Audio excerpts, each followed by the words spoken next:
Literally blowing away expectations that cling to a big band, one of Ra's greatest achievements was the sheer structural unpredictability and fluidity of his orchestra. Whether you hate him, whether you like him, or whether you love him, today's conversation is going to be about Sun Ra. The album is The Magic City.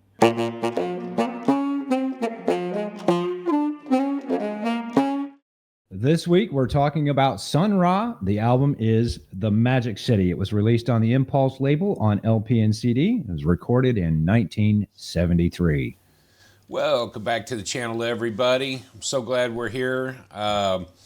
My week and y'all's week has been very interesting. This is Sun Ra, The Magic City, Take 2. When we recorded this on Monday of this week, Dad was actually sitting right here in Austin, Texas next to me. And I'm going to add a little clip of what went wrong and tell you now why we had to redo this. So here's that short clip. Welcome to the Unconnoisseur. We're back together again. You guys look like you're having a great time together, but I want to hear about your weekend music. Dad, how's your weekend music been? Sitting there with Drew, listening to what Drew wants to listen to. To go on Saturday to Lily and her dad's lesson with Mr. Joe Morales. And I've got some video of that I look forward to bringing home so you can watch it. Lily is just plain smooth, flowing, fluid. She's hitting the notes, and it just sounds super fantastic. Yeah, I don't want to push that out there with the multiple echoes from my side, and that's completely my fault.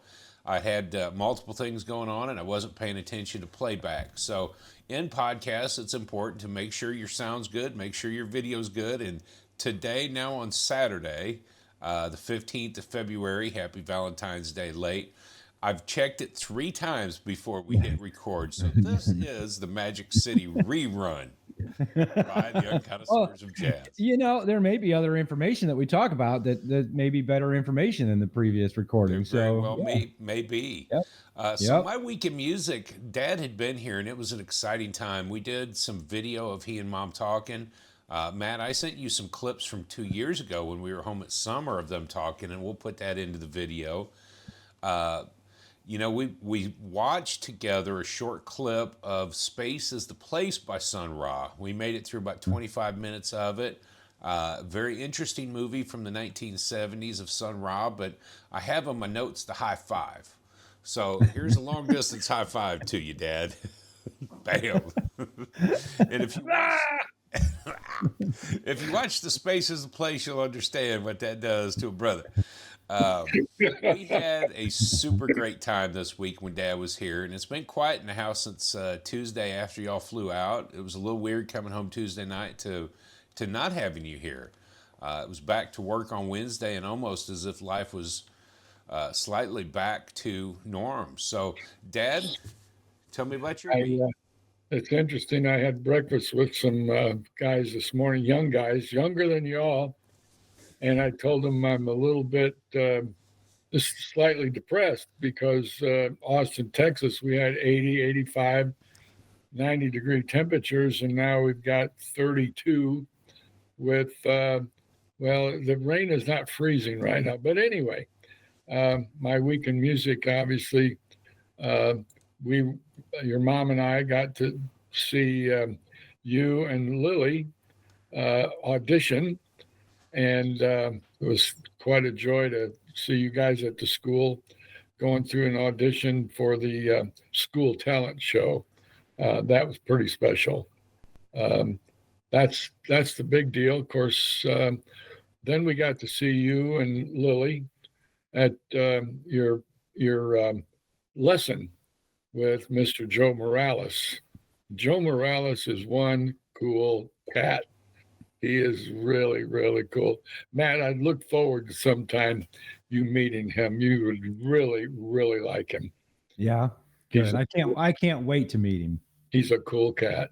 Yeah. And there were some of the pieces while they were practicing. He played along with them. And I've got some video of that I'll show you when I get a chance when we meet, because you'll be impressed with Mr. Joe Morales. He's one really cool cat. Nice. Yeah. Nice. Well, my week, the personal artist that we're covering, Drew, you and we're getting down to the wire here, and I just couldn't get enough of the personal artist week this week. And of course, putting Sun Ra back in our ears and remembering the conversations that we had about Sun a year ago.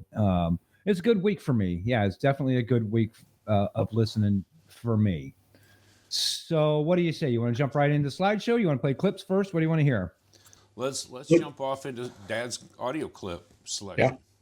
Yeah. So what I chose is the track called Shadow World, and we'd started at roughly at 1:30 and get a chance to listen to maybe half hour, 45 seconds of it.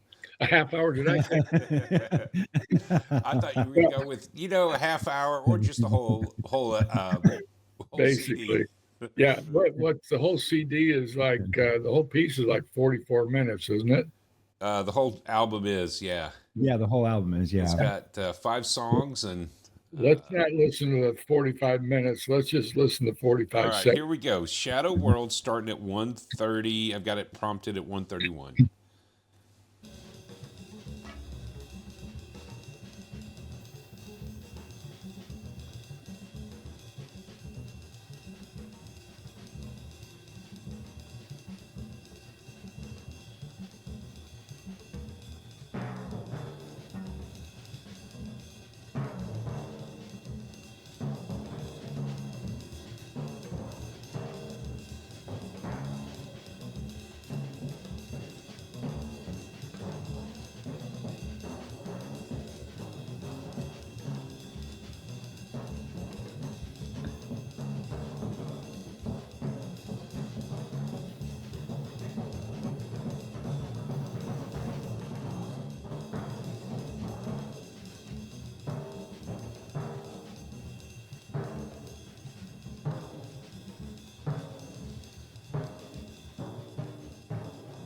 Do tell. So I'm thinking that's a timpani, is it not? Yes.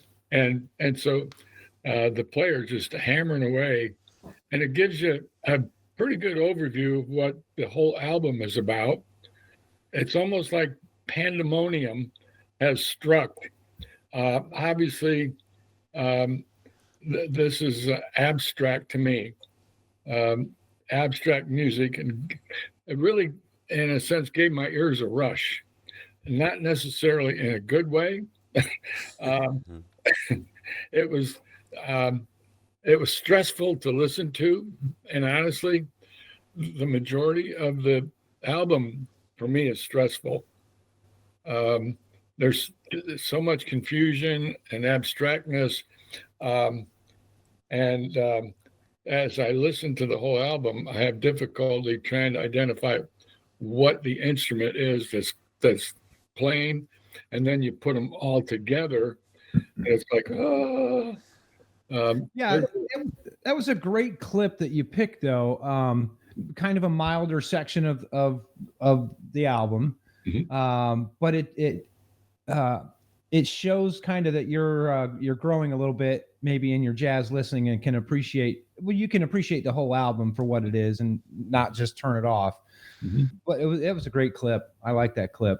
Yeah. One of the things that I thought as I was listening, it's almost as if to say, Houston, we've got a problem. Okay. That's awesome. Well, I'm not sure Sun Ra would be communicating with Houston. There may be a Houston Jupiter, right? Yeah. He's from Jupiter. Saturn or Jupiter. Saturn. Yeah, he's from Saturn. He visited Saturn. Jupiter. Yeah, okay. Saturn, we've got a problem. There's this old guy down there trying to listen to this music, and it's not resonating with him. What signals are we receiving from outer space? Yeah, for sure. Yeah, for sure. So, Matt, let's go ahead. What did you want to hear? Song number 4 is called Abstract I, and that's the letter I in quotes, Abstract I or Abstract Me. Start that right around 2 minutes and 30 seconds, will you? Yep, I will do. I've got that loaded.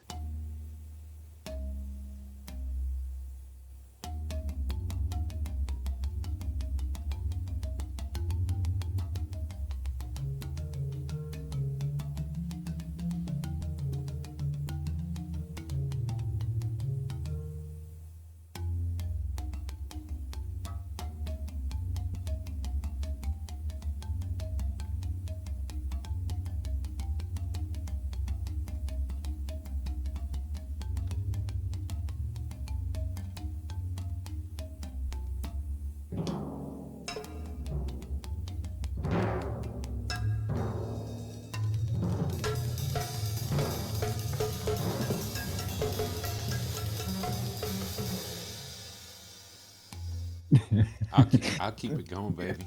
Yeah. No. That's good. That's good right there because that section of the clip that I picked, we haven't really gotten into the details of Sun yet, but in the magazine he's listed as the piano player, the keys player, and the percussion player. So in my mind, I'm hearing that clip and I'm thinking that Sun may have gotten up from the piano, gone over to the timpani, and he's playing the timpani at this point, and you can hear boom, and he's banging on the timpani. But the other part of the clip reminds me of the Blue Man Group.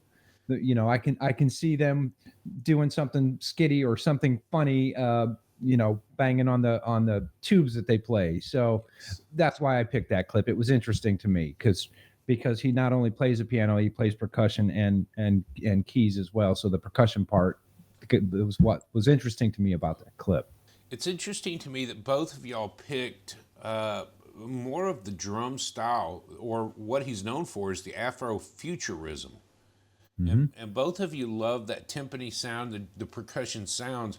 And watching some of his videos and the percussionists that are playing, you hear and feel the Afro beats behind what he does. And I think it starts to resonate to me throughout this album. When you focus on the percussion aspect of it, you can feel that rhythm. So I appreciate those clips. Yeah. Yeah. Drew, what clip did you want to hear? I wanted to hear The Magic City from 18 minutes and 30 seconds. Okay. And I've got a little information on why I want that, so I'll tell you that now. At about 15 minutes into the piece, and I hate long songs, I really do. Y'all know that. Mm-hmm.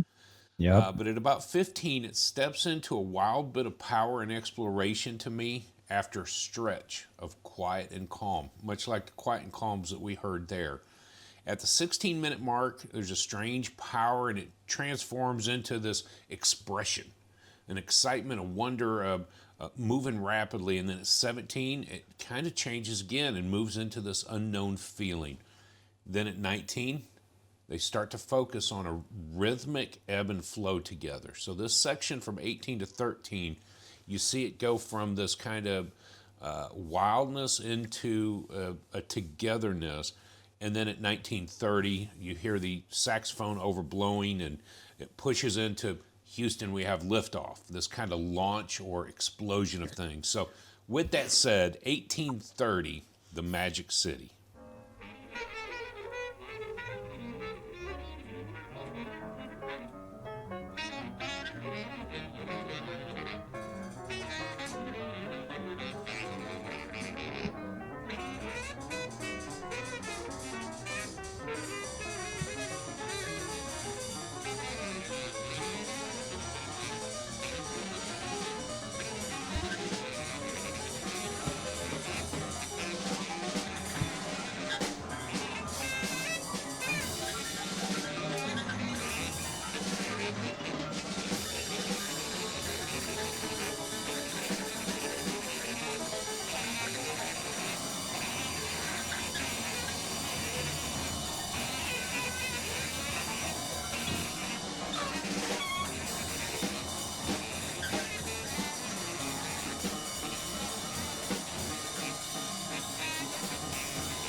That overblowing, that saxophone that we were so not fond of with somebody else who did a lot of overblowing. But as you listen to the whole piece, there's this ebb and flow that happens, and to me, I started to hear them coming together and working together. And then at that sax comes in, it starts to really change where they were going. And I think about the album title, The Magic City, or this the idea of Birmingham, Alabama. Magically, it appeared overnight in the early 1800s, and it grew from there. It had all of this fun exploration. It had all this exciting stuff going on in it. And I think about that as he's from Saturn, checking out all that there is to explore on planet Earth. So this exploration's taken place, and together as a group, they move into that. So that was why I picked that clip. That was a little more detailed than I've ever given, but the album started to really resonate with me. You know, ever since brother Phil's been on and described the art ensemble of Chicago, that's all I can think about when I hear an album like this, Oh, yeah. because the album did not resonate with me overall.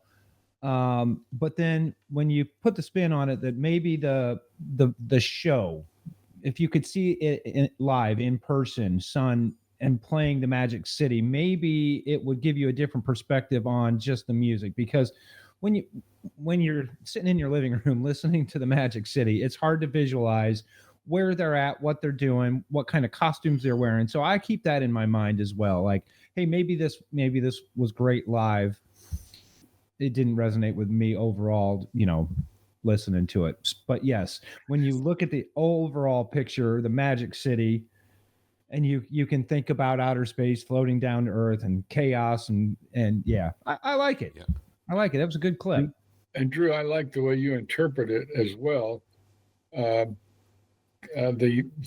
times that this was produced and presented, what it represented for our communities all across the United States, and the upheaval of the racial disharmony. So I appreciate the way you brought that out. Makes a little more sense when you listen to the whole album if you keep that in perspective. So I appreciate that. And it's interesting, Matt, because in the magazine it does show Impulse 1973. It was actually released on Saturn. The album, the record label Saturn in '66. Then I thought you meant the planet. He didn't release it on his home planet. It was the planet where he released it at first, because they really got the jive there. Saturn label in '66, Impulse '73, and then Evidence record label in '93 as a CD. Okay. It continues to stand the test of times, and I think that touches a little bit there. I wanted to include that, but it was okay. Well, part then of the times in '66. Now's a great spot to put this fact in the 99 list. Of course, we're using the JazzWise magazine's top 100 albums that shook the world. We're using the 2022 list. On the 99 list, he was at number 50. On the 06 list, he was at number 48 with an album called, yes, thank you. He was on the album was called The Heliocentric Worlds of Sun Ra Volume 1, and that was at number 48 in 06. And so the 22 list, we've got the Magic City at number 45. So he's been right in that halfway mark. And like you said, releasing the album on 3 different labels at 3 different decades was probably not a bad idea for him. Before we kick off the slideshow, I just want to say this: Sun Ra, Le Sun Ra, born Herman Poole Blunt, May 22nd, 1914. Passed away May 30th, 1993. He was known for his experimental music, cosmic philosophy, prolific output, and theatrical performances. What was it like to watch him? Right. What was it like watching? So, yeah. Let's do. You ready for the slide? I'm ready. Let's do it. All right. So that very first slide, just like we say every week, whatever you do, do it to jazz. You can hear by our weeks in music and what's going on in our lives. I listen to jazz no matter what I'm doing. Taking a shower, doing dishes, mowing the yard, shoveling the driveway. I got jazz in my ears. Of course, this week we've mentioned it a couple of times. the album Magic City by Sun Ra. Moving on to the artwork slide. The artwork slide for me, Dad, I'm sorry I didn't send you the, unless you've got it. We saw it earlier, right? Okay. Yeah, perfect. Yeah, the artwork for me is just okay. There's nothing outstanding about the artwork. It's a, you can see it on screen. It's a pencil drawing, very abstract. I don't know. I haven't studied it too much. What's your take? Got any comments about the artwork? Yeah, I looked at it a little bit, considerably last night, and it almost looks like a helmet Yep. that a warrior would wear, and with the beard coming out and the hair in the back, and so it's that abstract, obviously very abstract, but that's what I saw in it. I thought how interesting that would be, a warrior from Saturn, perhaps. Yeah. Okay. I like it. I see a clay hut on top of the. It's almost like like Bird cage. A bird cage. a bird cage. Yeah. It's funny because I would see something from a Jedi temple, a little hut like that. Okay. Mhm. I like it. Yeah. Cool. All right, let's move on to the next slide. The pictures that I chose this week, I just found, I don't know, I just found them very interesting. Son's a cool cat. The upper left picture is a black and white picture of him. Looks like he's got a big headdress on. He's got a attitude face taking that picture. It's like, yeah, I'm here. I'm ready to play. Let's get it done. So I chose that picture. The bottom picture, that's a picture of the group in their costumes. Sun Ra, if you know anything about Egyptian mythology, Sun Ra is the god of gods in Egyptian mythology. So a lot of Egyptology costumes going on there for Sun. That upper right hand picture, that's actually the current director of the Solar Arkestra. So that is not Sun, but I just love the picture. I love his costume. He's playing. What is that? What is it? He's playing. Looks Is it like an electronic saxophone. Okay.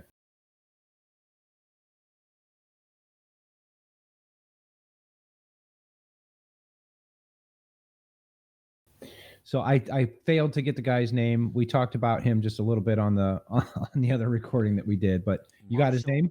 Marshall Allen. Okay, perfect. Late last night, I sent y'all a album. Marshall Allen released a new album in February 2025, so it just came out. It was called New Dawn. Now, October of last year, he celebrated his 100th birthday. Oh, snap. So the album New Dawn is from a 100-year-old alto saxophone player that had spent most of his time with the orchestra. John Gilmore, I'll talk about him in a little bit, led the orchestra for 2 years after Sun passed. And since 1995, Marshall Allen has been leading the Sun Ra Orchestra. So that picture to me is really cool because it represents the history of the orchestra and Sun Ra's music. So they're still continuing today. And then the album New Dawn it's not what you're going to expect from a Sun Ra orchestra. It's definitely Marshall Allen music, and it is a super cool album. So thanks for putting that on there, because when I saw it last Monday, I was like, oh man, I know who that is. I recognize that face. Well, that's why we're a good team here, because I just put the picture up there, and then you went and did all the research and found out who it was. Well, and it's funny because I think that Sun Ra looks a lot like Tracy Morgan. Tracy Morgan from Saturday Night Live. Saturday Night Live. And so when I saw that picture, I was like, that's not Tracy Morgan. That's not Sun Ra. So who is it really? Sorry. Moving right along. Moving right along. Jazz lingo for the day. This week's term that I picked for jazz lingo is in the pocket. And in the pocket refers to the rhythm section being really together.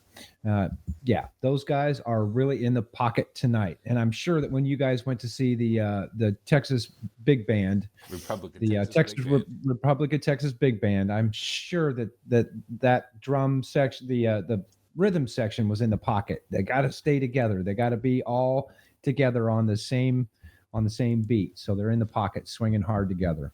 All right, moving on to the next slide, where you can get it. This week's album can be found on iTunes, Amazon Music, Spotify, YouTube Music, LP, and CD. And I did get on Discogs, and there are both the LP and the CD versions available for purchase.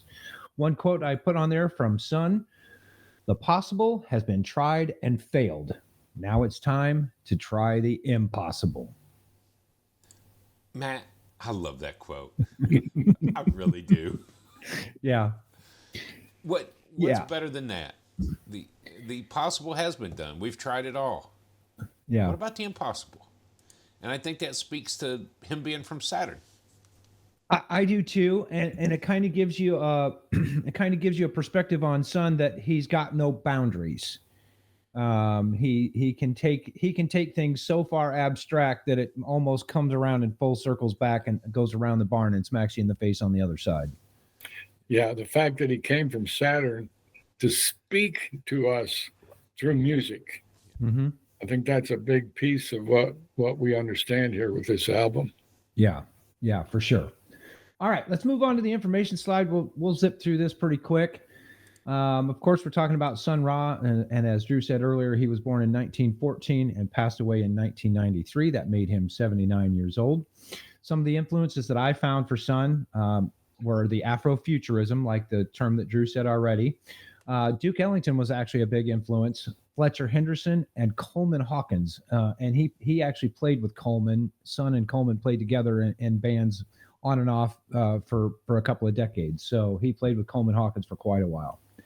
He's got 41 studio albums, 60 live albums, and then 25 posthumous albums were released after his passing. So I've never put posthumous on there before, but man, with 25 albums after he was gone, that's a pretty good collection of albums to listen to. Yeah, it is. Talking about 126 albums of Sun Ra. So Can I interrupt real quick for influences? I thought this was You just did. perfect. On SNL, he did a piece on SNL. I think that was in 74 or 5. Well, it wasn't 74 because they didn't start until 75. Because they're the same age I am. right. On SNL, he was asked who were his early influences. And I thought this was awesome. He said the planets, the creator, the mythical gods, the real gods, people, flowers, everything in nature, all musicians, no matter what style they're playing. He went on to say that people get sick because they're out of tune. And Sun Ra just wants to help people, humans, get back in tune. So that was on that SNL clip from 45, 48 years ago. The influences, man. I thought it was interesting because he just said it. National television. Okay, that's Sun Ra. But real musical influences is what you spoke of, the Afrofuturism, Ellington, Henderson, Hawkins. He's got a point there, though. Do you ever notice that when your life gets out of rhythm is when you tend to fall ill or get sick with the flu or a cold or a runny nose or whatever? He may have been smarter. Well, he brought it from Saturn, so of course he's smarter than us. But well, yeah, I mean, it was probably the trip to Jupiter that taught him that, though. Yeah, probably seeing how people lose their balances, how we lose contact with who we really are, the vibrations of our Creator. We're out of tune. Yeah, yeah, we're out of tune. That's a very good point, indeed. Yeah. When you get out of tune, you go flat. Yes, you do. In one way or the other, you're flat, either laying on your back or under the notes.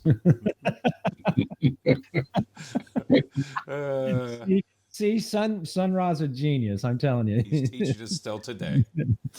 All right. The genre that I've got listed for Sun is, of course, jazz, the experimental jazz, and then avant-garde jazz, which this album is it's just right there in the avant-garde section, no doubt about it.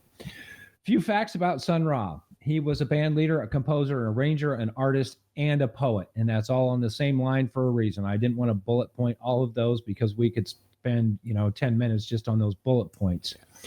His instruments were the keyboard and vocal, but obviously on this album he playing percussion as well. Born, his name when he was born was Herman Poole Blount. So it's interesting that it's not interesting, but he changed his name to Sun Ra because he's from Jupiter. After this fact is the one that really got me though. After hearing a performance, he could go home and transcribe the songs from memory. Now I'm just thinking of I'm remembering back when Dad took me to see Chuck Mangione. I was a kid, I was so interested in going to the concert. I heard the music. I couldn't remember what song he played first and what song he played last when I got home, just because I was so excited that I got to see Chuck. But I can't imagine writing down, remembering everything and writing down all of the music. He could go home and transcribe a whole song from memory after watching it at a performance. Right. So, well, go ahead, Dad. You're getting ready to say something. Well, I'm just going to say he was brilliant in that matter. Brilliant in all of his music pieces, and brilliant in what he said. Brilliant in his life, basically. So yeah, he's brilliant. Yeah. All right. So it was interesting though, because some of the things that I found the week before, and I didn't pay attention to it when we recorded.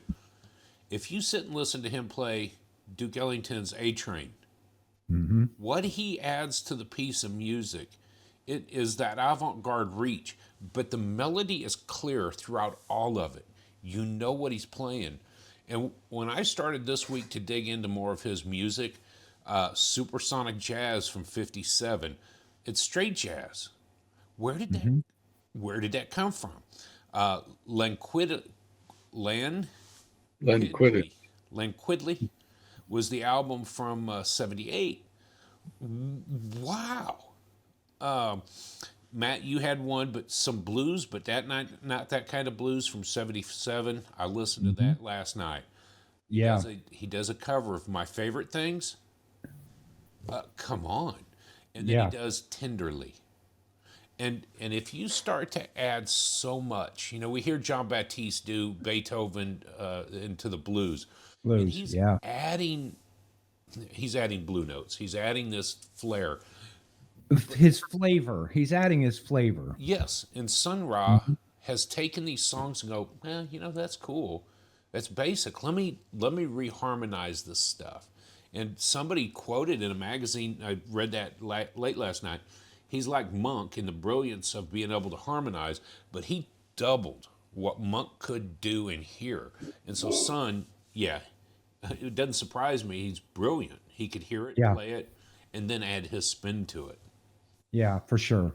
Well, and not to mention, he wasn't stuck to just the avant-garde genre. So, for instance, if you put on an album, I put on 1957 Supersonic, and it's hard bop for sure. It's a hard bop album. It's not Magic City. I put on Ellentonia, which is his tribute to Duke Ellington. It goes out every once in a while to a place where you're like, all right, bring it back in because I need more of what you're doing. But he's not stuck. Every single album is going to be different from Sun Ra. So just my score coming up here in just a few minutes is not representation of his entire catalog or his whole work. Let's put it that way. So, facts about the Magic City.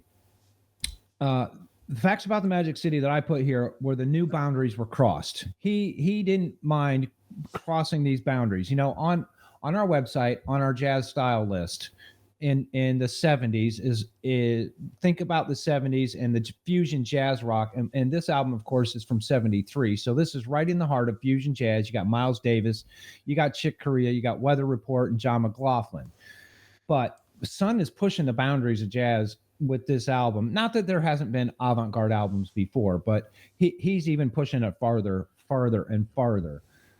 This album was recorded in 2 sessions, and I failed to look up the dates of those 2 sessions. I don't know what I was. I couldn't find much about what dates they were. It was just simply 66. Perfect. they probably didn't keep dates in Saturn, did they? Oh, the calendar would be different, wouldn't it? Yes.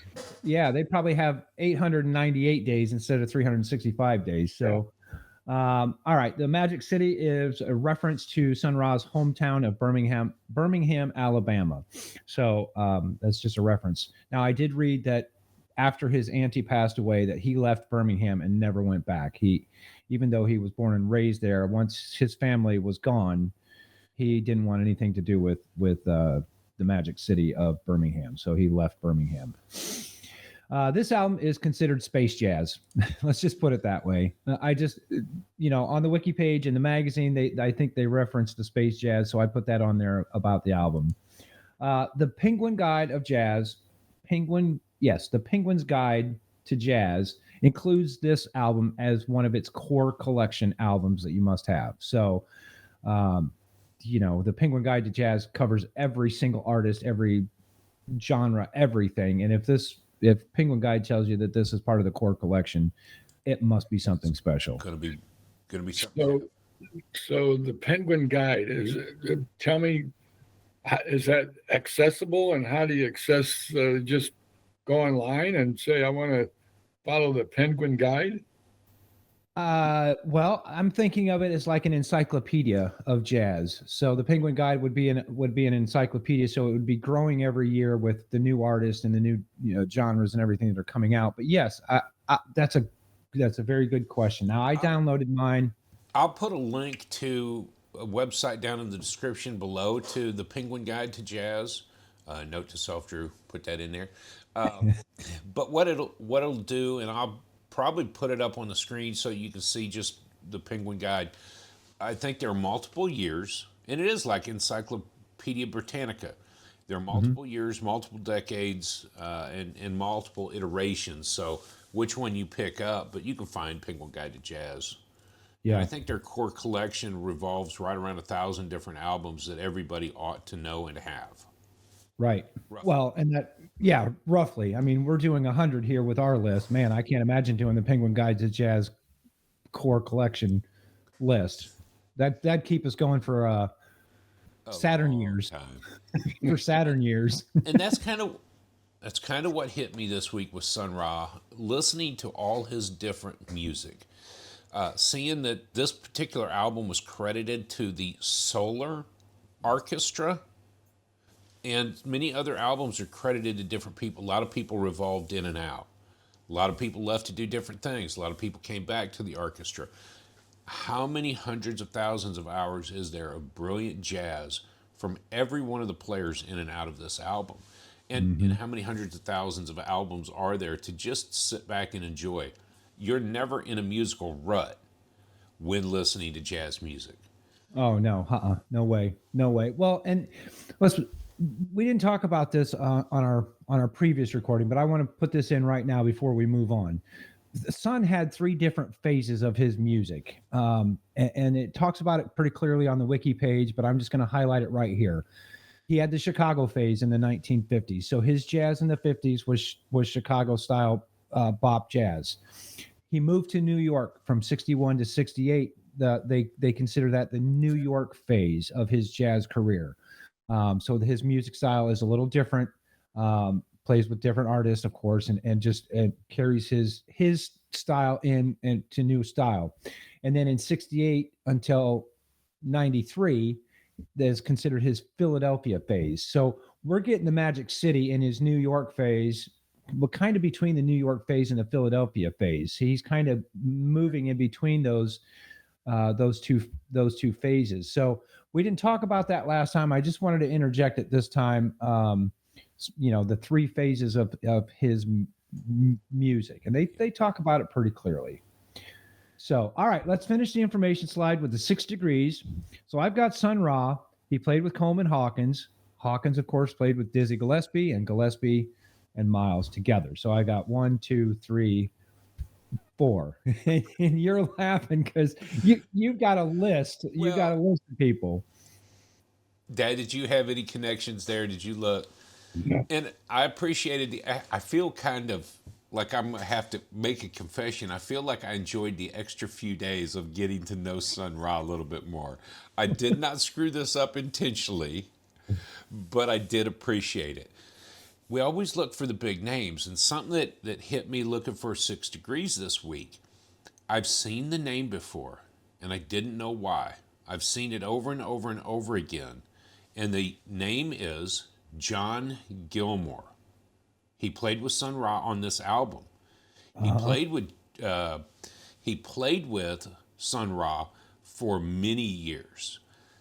But John Gilmore, I'll go to who he's connected to, in 59 played directly with Miles Davis.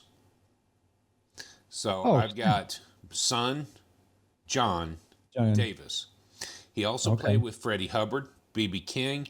He was a jazz messenger from 64 to 6. He replaced Wayne Shorter in the Jazz Messengers.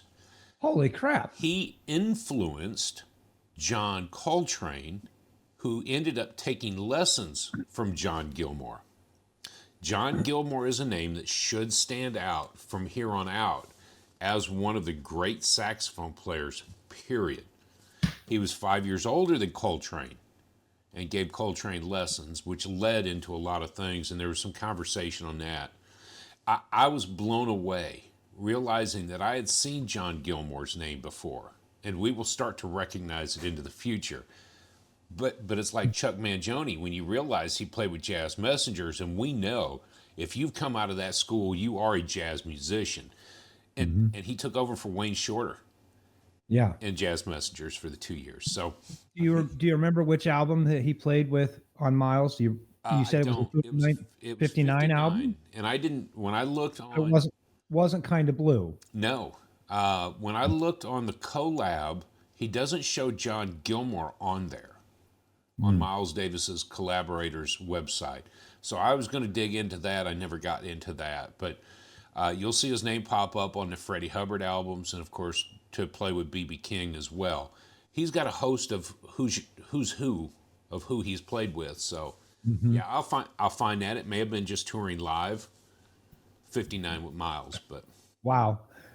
Much like our personal journey artist this week, a name that we should know and that we didn't until this week for some reason. So yeah, all right. did we miss it? how did we miss it? John Gilmore, but I did highlight it in my magazine, so that's going to be something that I need to pay attention to. All right, let's finish the slideshow and then we'll wrap up here. Today in jazz history, today is February the 19th. I got David Murray, who's a saxophone player, a composer, and a band leader, was born in Berkeley in 1955. Tenor sax player Gene Ammons and Sonny Stitt record The Soul Summit in 1962. One final quote I've got by Sun Ra: "The real aim of music is to coordinate the minds of the people into an intelligent reach for a better world and an intelligent approach to living the future." Is it out there or is it grounded? I think it's grounded. I do too. I think it's very grounded. And someplace to start from, someplace to land, someplace to grow from, learn from. Reach for a better world. Yeah. Yep. Yeah. Reach for it. And music does that no matter what. You hardly ever go to any event where there's not playing music. I mean, even at funerals, they play music. You go to a party, they're playing music. You go to I don't know, you name it. You go to the beach, there's music on the beach. Maybe all different kinds of music going on, but no matter what's going on, you're playing music. So We talk a lot about it through the new school, and if we've been doing interviews and question and answer, music is such a core piece to the human being. It's the vibration, it's the rhythms, it's the ability to bring people together. What would have happened if you forced Trump and Harris to play jazz music together? Any politician getting up on stage is going to learn something about one another. If you pay attention, we learn a lot about each other through music. And I think that's the real aim that he says here. Coordinate the minds of people into an intelligent reach. So Yep. I love that. I love that Yep. about Sun. Yeah. So just a little side here. Yesterday, Mom and I went to basically a funeral type celebration ceremony thing. There, that group of people that were older, most of them are our age and older, walkers and canes and stuff. And the lady was playing the piano. Now, understand she's 80 some years old, and she bless her heart, she tried so hard, but she played Amazing Grace, and we could recognize the music, but nobody was really in sync. Okay, but we knew she was playing Amazing Grace, and though the voices were not clear at all and distinct, yet it was Amazing Grace, and we were all kind of really in sync with that whole message of Amazing Grace. Yeah. So very grounded, landed kind of perspective. Sure.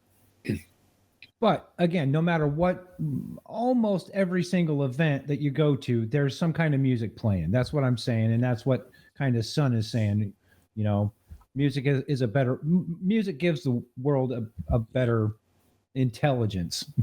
Let's put it that way. So can I say this? When I die, and at my funeral service, which I'm expecting you guys to coordinate, I want to hear the Art Ensemble of Chicago. Sorry, go ahead. Walk, don't run. Okay.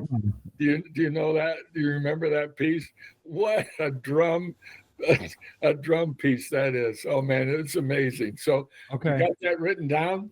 I'm writing it down right now. It'll be on YouTube from here on out. And be on, it'll be on YouTube forever and ever. Yeah. Walk, don't run.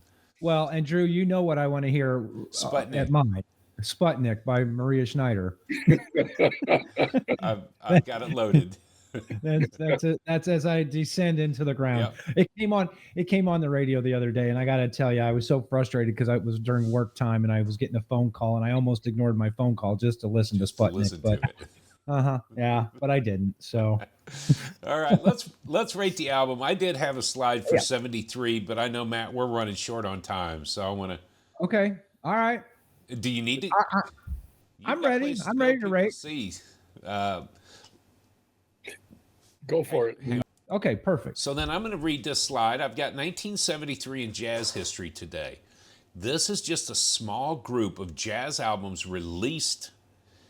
Chick Corea and Return to Forever, Light as a Feather. Yes. Herbie Hancock's Headhunters. Oh my goodness. Don Cherry's Relativity Suite, and I love the pocket trumpet of Don Cherry. This was also the same year that Fanfare for Warriors came out from Art Ensemble of Chicago.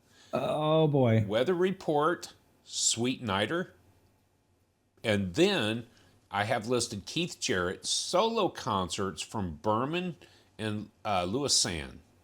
Okay. There were so many great albums that came out in 73, and just like you said, Matt, it was the year of this jazz electric combination of fusion, and so many great things were happening in the free jazz as well as the new jazz coming. Now, in January 2nd, we lost Joe Harriott, great tenor player. June 8th, by the way, Joe Harriott and John Mayer. Yep, and I do. It was actually on the radio station this morning. Indo Jazz Suite, Joe Harriott. Indo Jazz Suite, yep. June 8th, we lost the artist Tubby Hayes in 1970. Mexican Green. Oh man, he passed away in 73. Yeah. August 4th, we lost guitarist Eddie Condon, which is a name that I think I should have known for a very long time, but just finding recently. We lost many other musicians, but then in September 20th, Ben Webster passed away. So big earth-shaking things that happened in 73, those were it. So yeah, I cannot wait until we. I mean, maybe it's coming up. I don't know, but Return to Forever, Chick Corea. Man, I hope we get there. I hope it's on the list because that album is going to blow you away, Dad. I can't wait for you to hear it. Yeah. If it's coming up. If it's coming there. If not, just go ahead and listen to it anyways. Yeah, you might as well. And I was blown away by the Keith Jarrett album, another solo album from Burmese that It was 2 years before the Cologne concert. And so I listened to it this morning. Beautiful, but not the same kind of passion. Yeah. Awesome album. So some Yeah. great music out there to listen to. Oh, that's great. That is great. All right, so let's rate this bad boy. What do you think? You ready? Ready. All right. I'll go ahead and start with my rating. Now, again, we've talked and given the facts about Sun. We've listened to other albums by Sun. So I'm this like we always do. This is just a rating for this album, not for Sun Ra in general. But this one just didn't catch me like I thought it would. So this week I'm giving Sun Ra a 4.5 out of 10. Magic City, like you, I don't like songs that are over 15 minutes, and this Magic City was 28 minutes long, and it just kind of wore on me. I couldn't walk away. I was on the treadmill this week, walking a lot, so I couldn't walk away from the album. Couldn't walk fast enough because I was on the treadmill. Yeah, for me, it's a 4.5. I rated this album at 6. 6. Imagine, as I listened to the whole album, it grew on me, but still didn't rise to a 7, 8, 8.5. It just didn't, because it's too abstract for me, and I can't wrap my head around it. And that, like I said, with my choice, it's too stressful, and it's not a kind of a jazz that can calm a soul, right? And it's just too far out there. But yet the whole album, yeah, I would rate it at a 6. Good, nice. That's a banging score, dude. Banging score. Now, last year when we first went through this album, it was much like Dad's opinion on that. It was a little weird, a little far-fetched, but there was something so enjoyable about it for me. I give it an 8. Now, a year later, listening to it more and more, by this time we've recorded it, we've listened to Sun Ra, and I'm getting settled into that free jazz, this avant-garde, and I began to settle into this Afro-futuristic music. The other thing that I noted is this is probably one of the most far-reaching albums that he has in a collection, the small collection of the things I got to listen to this week. And so it really pushes the boundaries for him, for us as listeners, but I really did enjoy it. Honestly, if I had to rate it today, after all the jazz we've experienced, I would have probably given it a 9. I loved it. I really did. Okay. And it's because even the 28-minute song. Especially the 28. I ended up through that song 5 or 6 times this week, because you start the album and it's on, and I might as well drive to it. But yesterday I really sat down and just put it in my ears in the morning. I spent an hour listening to the album and just making my notes again about what hit me. Why would I have given it an 8? And then I look at it and go, man, he was pushing boundaries. And isn't that creativity? Isn't that music? The way in which they dressed, acted, his whole persona was something to be looked at and thought about. He pushed boundaries. Yeah. And whether it's weird or whether it's just the way he is, people knew him for that. And I got to be mindful. He is creative. It meets all our criteria. The craftsmanship of the album is there. The awareness of the musicians and what's going on is there. The creativity, I mean, that kicked up my score quite a bit. The spirit, yes, for sure. Yep. This week for me, it was just the emotion. The album didn't move me as well as I was anticipating that it would. So I'm not defending my score. Look, we're the unconnoisseurs. We're not jazz professionals. We're rating the album on how we like it. That's where our rating comes from. I know we say it every week, but yeah, if you want the A sus7 chord over the D9, go watch Rick Beato. That's not how we do it. But the craftsmanship and stuff was all there for me. It was just the emotion this week. Yeah. Let me just highlight something that I found regarding Sun Ra, that his band became the central part of the early avant-garde jazz movement in Chicago, and being one of the first bands to employ electronic instruments. That's back in 1956. One of the instruments that they used was a clairvoyant. A clairvoyant is an electronic analog synthesizer. That might mean something to you all, but it consisted of a keyboard and a separate amplifier and a speaker unit, usually covered 3 octaves, and had a number of switches to alter the tone of the sound, and it produced an added vibrato. So the clairvoyant, it's like a piano kind of synthesizing what piano. So I thought that was interesting. I had never heard of a clairvoyant, or however you pronounce it. We've talked about it before. We've talked about it before, and I think you've shown a picture of it on one of our episodes. I don't remember which one it is. I did. Drew? No, and it was not a clairvoyant. It was Monk played it in Brilliant Corners. It was a Celeste.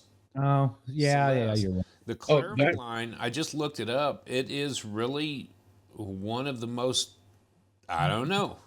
Earliest synthesizer, basically. It is. It looks like would have been a mixing board of some sort. Using tubes. Clavione. Yep. Analog synthesizer. Yeah. And all they show here right on Wikipedia is schematics for electronic drawings. Yeah. Created in 1947. So, wow. Dad dropping a big one. I'll put some information up on screen about this. Good. Nice. Very cool. All right, Drew, let's turn the page. And this week, we actually get to turn the page. Boom! We're turning the page. Why don't you I tell you what, let me introduce. Or actually, Dad, you got your magazine in front of you? No, I'm good. You know who it is. You know who it is. Yes. So tell Okay. us. Her name is Nina Simone. Nina Yep. Simone. Nina Simone. Yep. And if I can suggest, this is really a good piece. I've listened to, I think, the whole album. And Already? Yeah. I think folks will enjoy this artist. This week's Awesome. artist, Nina Yeah. Simone.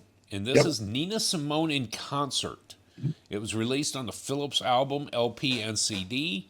And it was recorded the 21st of March, 1st, and 16th of April of 1964. So 3 separate concerts. Nina is a vocalist, a piano player, and an arranger. And it was a small group of people up there. Rudy Stevenson, Leslie Atkinson, Bobby Hamilton on drums. So small little, what did I just read? 4 quartet. Yep. In 1964. And in 1964. Yep. Ooh, it's going to be good, isn't it? It be has good. been good. I mean, you know that we've already listened to it, and obviously Dad has now gone through it. So we know what we're in for. Yep. And we'll talk about her in just a few days. Yeah. You got just a few days now to get this over with. So please go listen. Nina Simone in concert, 1964. Let's see, Saturday, Sunday, Monday. Yeah. And Matt's on. Where are you on your way to right now, Matt? Yeah, I get to go to Snyder High School. I'm going to go hear some jazz this afternoon. The Snyder Jazz Fest is going on, and this has got to be year 34 or 35. The Snyder Jazz Fest has been going on, so I'm super excited. This week, of course, today I'm going to go hear high school music. Next week, I'm on my way to Elmhurst, Illinois for the Elmhurst Jazz Festival. So I'll get to see the college bands perform in the afternoon, and then the WDR big band from Germany play on Saturday night in Elmhurst, Illinois. Of course, you remember last year I was in Elmhurst, and who did I get to see last year? What's her name? It was this band, Maria Schubert, Maria Schneider. Oh yeah, Maria Schneider. I got to see her at Elmhurst last year. Which is the shirt you've got on right now. No, this is from Elkhart. This is the Elkhart Jazz Fest shirt. So Yeah, I'm looking forward to going to Snyder today. One of Lady D's students is going to be performing in Jazz 3, Jazz 1, and then the pre professional band that plays tonight at 5:30. So we're going to go see Charles perform tonight. It's super exciting. Awesome. Yeah, just Awesome, super awesome, exciting. awesome. Yeah, yeah. That's great. Wow. Congratulations. I'll take some pictures, hopefully maybe get some video, and I'll share with you next week about the Snyder Yes, Jazz. please do. Yeah. That'd be great. Cool. Yep.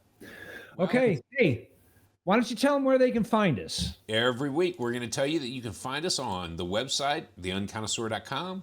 Drop us emails, theunconnoisseur@gmail.com. Matt's over and killing it on TikTok at The Unconnoisseur. And of course, you're on YouTube here at The Unconnoisseur. Thanks for tuning in to the 3 podcast channels that we have out there. It's awesome to have the kind of reach that we do with these broadcasts and the conversations. So thanks for tuning in. Don't forget, please drop the likes, subscribes, and shares. Smash the bell next to you that says notifications. So each week when these come out on Wednesday mornings, you can watch the episode and find out what you're in for next week. So thanks for joining us. And until Nina Simone, cheers, everybody.